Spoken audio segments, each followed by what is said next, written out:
నమస్కారం యూట్యూబ్ ప్రేక్షకులకు మీ triple channel సుస్వాగతం.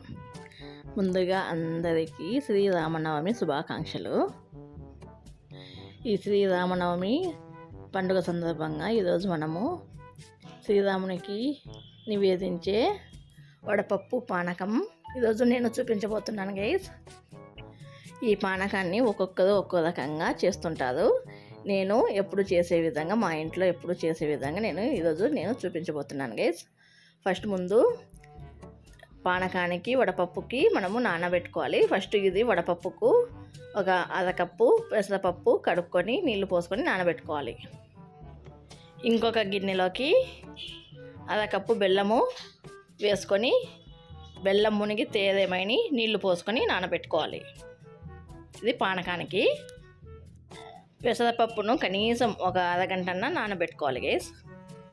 ఇప్పుడు ఒక చిన్నది ఇట్లా రోల్ తీసుకొని దీంట్లో 15 నుంచి 20 మిరియాలు, అలాగే 2 లేదా 3 యాలకులు కూడా వేసుకొని ఇలా మనము దీన్ని పొడిగా చేసుకొని పక్కన పెట్టేసుకోవాలి. ఇలా దంచుకోవాలి. చూడండి గైస్, పానకానికి ఇది. అలాగే ఇప్పుడే దంచేటప్పుడు మీకు కావాలంటే కొంచెం సొంటి కూడా వేసుకొని దంచుకోవచ్చు. నా దగ్గర సొంటి పొడి రెడీగా ఉంది కాబట్టి సొంటి వేసుకోలేదు, పౌడరే వేస్తాను.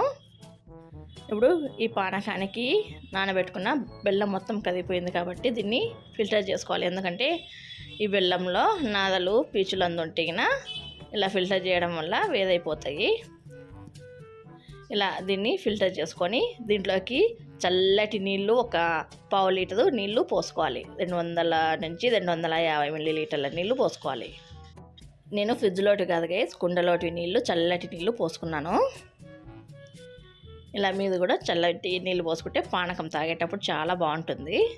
అలాగే ఈ పానకంలోనే ముందుగా దంచుకున్న మిరియాలు, యాలకుల పొడి, అలాగే కొంచెం సొంటి పొడి అనేది చూసుకొని వేసుకోండి గైస్. ఎందుకంటే ఘాటు ఎక్కువగా ఉంటుంది కదా, కాబట్టి కొంచెం చూసుకొని వేసుకోండి సొంటి.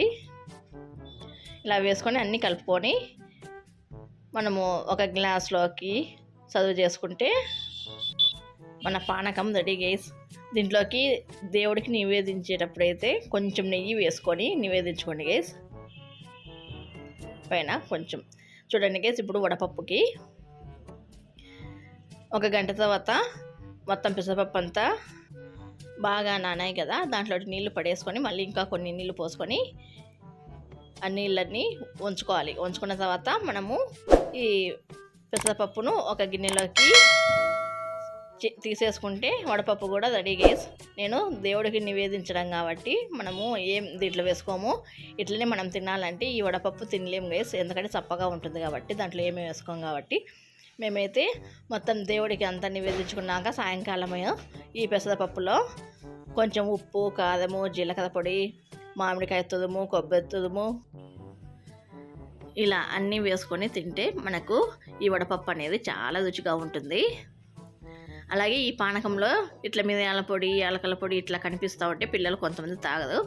అలా తాగని పిల్లల కోసం మీరు ఫిల్టర్ చేసుకొని వేసేసుకోండి. వాళ్ళకి కనిపించకపోతే ఈజీగా తాగేస్తారు పానకం. ఈ వేసవి కాలంలో ఇలా వడపప్పు పానకం తీసుకోవడం వల్ల ఆరోగ్యానికి చాలా మంచిది.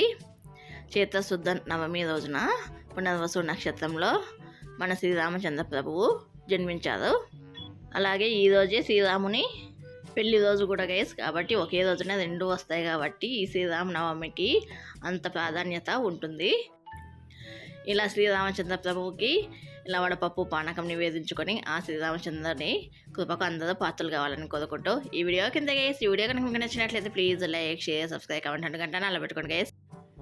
ఈ వీడియో కింద గైస్. బాయ్.